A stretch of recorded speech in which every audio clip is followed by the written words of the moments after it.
We have Karl Connor with us today from St Mary's Hospice. Welcome back to Can Do FM, Karl. Morning. Thank you for having me.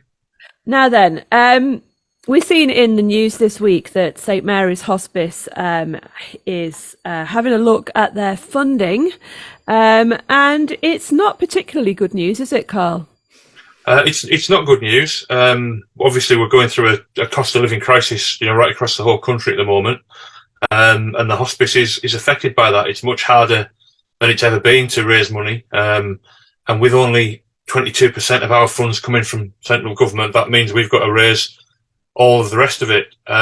So what we've been saying this week is that if you were to start from the 1st of January using the government funding that we get, it is now run out. So everything else that we do for patients between now and New Year's Day, New Year's Eve, is paid for by generous people in our community who raise money for us.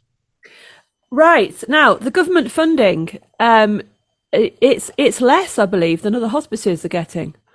It is. So we had a visit from Toby Porter this week, who is the chief executive of Hospice UK. Hospice UK, the national body that look after the interests of hospices right across the UK. And Toby was really clear. The average funding for a hospice from the government is around 30%. We get 22%. If we were to get 30%, that would be fantastic. We would never have a funding problem again. Right, I see. Is there any way that you can lobby government then? Have you got the help of local MPs? We have got the help of local MPs. Tim Farron particularly has been keen to kind of champion our cause.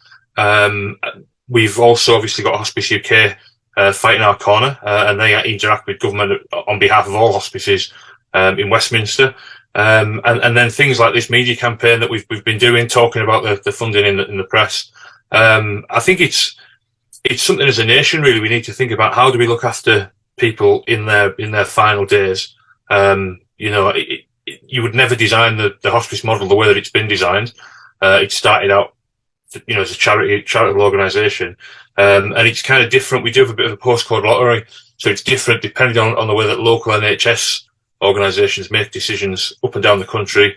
Some hospices get well above 30%. There's a hospice in Newcastle that Toby Porter was telling us gets something like 45% of their funding from the government. And then there are others who get even less than we do.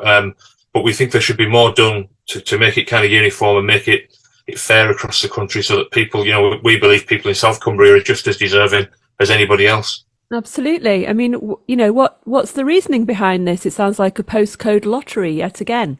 It is. It's exactly that. It's because decisions are kind of devolved to local health groups to make that decision. So the different NHS boards that represent different parts of the UK make decisions based on their own budgets and what their own priorities are. Terrible. Okay, let's play a little bit of music, and shall we come back and talk about some of the fundraising ideas and events that you've got planned for the near future? We have Karl Connor with us today from St Mary's Hospice. We're talking about funding, of course, which is always at the forefront of our minds when it comes to the hospice, who receive 22% of their funding from central government, which is below the average, the national average for the funding of hospices. So that means, Karl, that an awful lot of work has to go into fundraising. Now, what events have you got coming up shortly? You're absolutely right, Andrea. We have to raise about £2.6 million every year, just to keep the doors open and to see the people that we see. That's done in a variety of ways. We've got a number of shops that sell goods, new goods, second-hand goods, all high quality, and they do very well.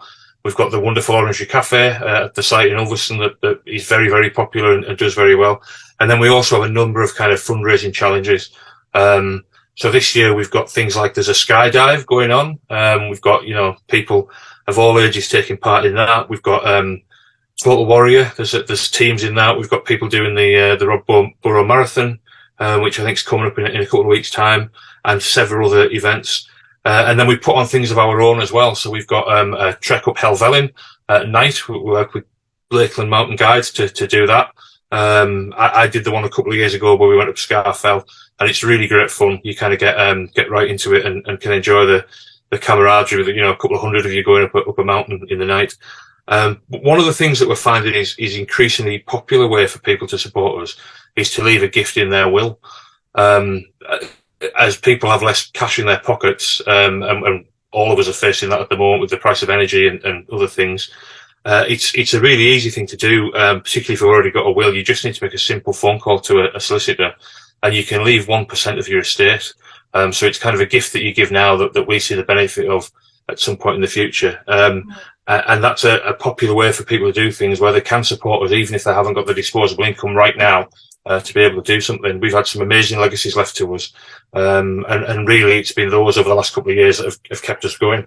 Right. Great stuff. Now, all this information can be found on your website, and links there as well as to how you can make a donation.